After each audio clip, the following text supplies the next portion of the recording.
James Wellness, this wine is next. This is from Kunde Estate. This is the Centuries Vine, Sonoma Valley, Zinfandel 2017 vintage. Stay tuned and I'll tell you about this beautiful wine.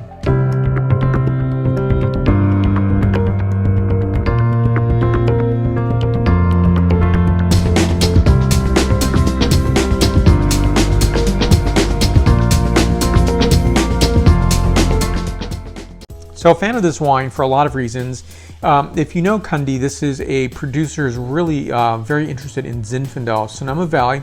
So often people are thinking of DCV, Dry Creek Valley for Zinfandel, even RRV, Russian River Valley, but think of Sonoma Valley as well. This is a fine producer, Zinfandel, and they're very clonally interested in the Zinfandels that they do produce. Now this is the Tête de Cuvée. This is the top of the line Zinfandel that they do produce. Now what I find very fascinating about this wine is the vines are 137 years old, so they're still producing today. So this was planted by James Shaw, and that's the name of the clone. And this clone you would have seen, you know, widely distributed in this time 137 years ago in Sonoma Valley and elsewhere in California.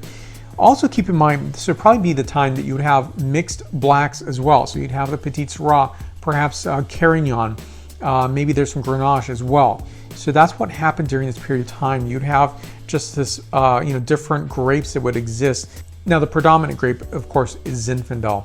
And so that's nothing new there. So I understand this particular site on the estate is very, very steep. So there's going to be 5 separate picks. They're going to be vinted separately as well as aged separately. So beginning the process is a 3-day cold soak, keeping temperatures in the low 80-degree Fahrenheit temperature range, as well as wines are aged for 17 months in barrel. And so there is a refinement to this wine. So you have this long history of this site, and knowing that there's so many things that went on during this period of time, in many ways it's tasting a bit of history, and that's very enjoyable. And it's one of the passions that I've tasted from this house before. And to me, I think it's a really refined, beautiful wine. I definitely, when I look at the color, I would definitely say that the mixed blacks play a part in this. We do not know exactly what that percentage would be. Is it 5%, 10%? It's hard to know. So Zinfandel is a star here. Every year it's going to taste, different, right? Because it's a vintage variation, but it's going to have that familiarity of having the same fruit and the same 5 picks. And so I think that's a fun part of this wine. So this wine is 14.8% ABV. This is a $60 suggested retail price point. So first begins the nose on this wine. So in this, cassis notes, black cherry, violets, dried leaves on forest floor, suede notes, and bay leaf. Next, the palate characterization. Bright acidity to this wine. I'd love to taste this 10, 15 years from today because I think it's going to be remarkable.